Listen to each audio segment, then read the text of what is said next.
আমি একজন type master. আমার এই পেশা 43 বছর টাইপিস্টের। সেই সময় টাইপেরই কাজ ছিল, আর আমি অন্যান্য পেশায় চাকরি বাকরিতে বিভিন্ন জায়গাতে আমি ইচ্ছে করে যাইনি, বলে ঘুষ ঘাস চলবে, কবরে গেলে আবার এই কারণের জন্য আমি এই কাজ করে চলে আসি। এই পেশাটা ঠিক, মানে হালাল ইনকাম। এটা উকিলরা ইচ্ছে করে হালাল করতে পারে, কিন্তু নিজেরাই হালাল করিয়ে দেয়, আরাম করিয়ে দেয়, নিজে নিজে করিয়ে দেয়। এরকম বহু টাইপিস্ট তখন ছিল, এখন সব বাদ হয়ে গেছে, কেউ মারা গেছে বহু। তখন বেশি না, প্রায় 10-12টা ছিল, প্রায় সব মারা গেছে, 2-3 জন আছে। আমরা টাইপের ট্রেনিং তখন ইংরেজি ছিল, ইংরেজি ছাড়া কোনো টাইপ বাংলাও উঠেনি। টাইপের যেখানে টাইপ শিক্ষা প্রশিক্ষণ করা হয়, সেখানে আমি টাইপ শিখে নিয়েছি। আমার পড়াশোনা বাংলা ছিল, চাকরি কোনো ব্যাপার ছিল না, কিন্তু আমি ইচ্ছে করে জানি, আল্লাহ আমাকে টেনে ধরে নিয়েছে যে খবর দেয় কাজে যাওয়া না, আমার অবস্থা খারাপ হয়েছে। এই জন্য মনে মনে করলাম যে এই টাইপিস্টটাই ভালো, এই জন্য আমি এই কাজে কিনি।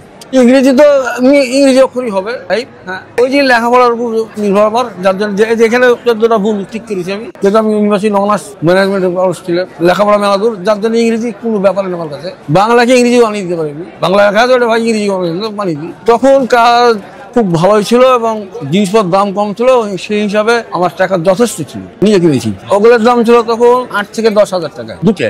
একটা কিনেছিলাম 81 সালের দিকে, আর একটা কিনেছি 88 সালে। 88 সালে কিনলাম, সেটা হলো বাংলা, আর 81 সালে ছিল ইংরেজি। তখন খালি ইংরেজি চলতো, বাংলা একটাও ছিল না। 85 সালের পর থেকে বাংলা আস্তে আস্তে স্ট্যান্ড গেল, তখন আমি বাংলা টাইপ কিনে নিলাম। ওটাও শিখা হয়ে গেল, একই জিনিস তো গল্প শিখে হয়ে গেল। যখন যেটা চলে তখন অটোমেটিক হাত আমার চলে, আমি নিজেই বুঝতে পারি যে ইংরেজি গেল বাংলায় গেল। ইংরেজি যখন ধরি তখন অটোমেটিক ইংরেজিতে হাত চলে, যখন বাংলা ধরি বাংলায় হাত চলে। আমার এগুলো তো এখানে গুণ দিতে হয় না যে কত টাইমের লাগলো, কাজটা ঠিক করে দিতে হয়। মিনিমাম ইংরেজি 50-এর নিচে না, আর বাংলাটা একটু কম, অন্তত 35-40। ঠিক করার উপর হলো ব্লেড দিয়ে ঘুষে মুছে দিয়ে আপনি লিখে দিই। হ্যাঁ, আস্তে আস্তে ঘুষিয়ে দিয়ে পুরো পাতলা উঠে যায়, ফাঁকা হয়ে যায় জায়গাটা, তারপর আবার লিখে দিয়ে হয়ে যায়, যেন নরম হয়ে। একই টাইপ এই টাইপটা করে আমার 16-17 বছর হয়ে গেল। টাইপে নষ্ট হয় ঠিক করতে হয়, এছাড়া অন্য কিছু হয় না। কারণ কারেন্টও লাগে না, কিছুই লাগে না, কারেন্ট চলে না, বিনা কারেন্টই চলে। কালার তো হয় না, একই ফিতে আছে, ফিতার ভিতরে কালো কালো নীল কালার, লাল কালার লাগে। তো সাধারণত লাল নীল এগুলো কোটে চলে না, কালোটাই চলে, যার জন্য কালোটাই দিই। তাহলে কিনে নিতে হয়, তাহলে কিনে না ফিতে জাপানি ফিতে, কোরিয়ান ফিতে, তারপর আপনার চাইনা ফিতে কিনে নিও। কিনে নেওয়ার পর ফিতা অ্যাডজাস্ট করে দিই, ওই ফিতা যখন নষ্ট হয়ে যায় আবার নতুন করে কিনতে হয়।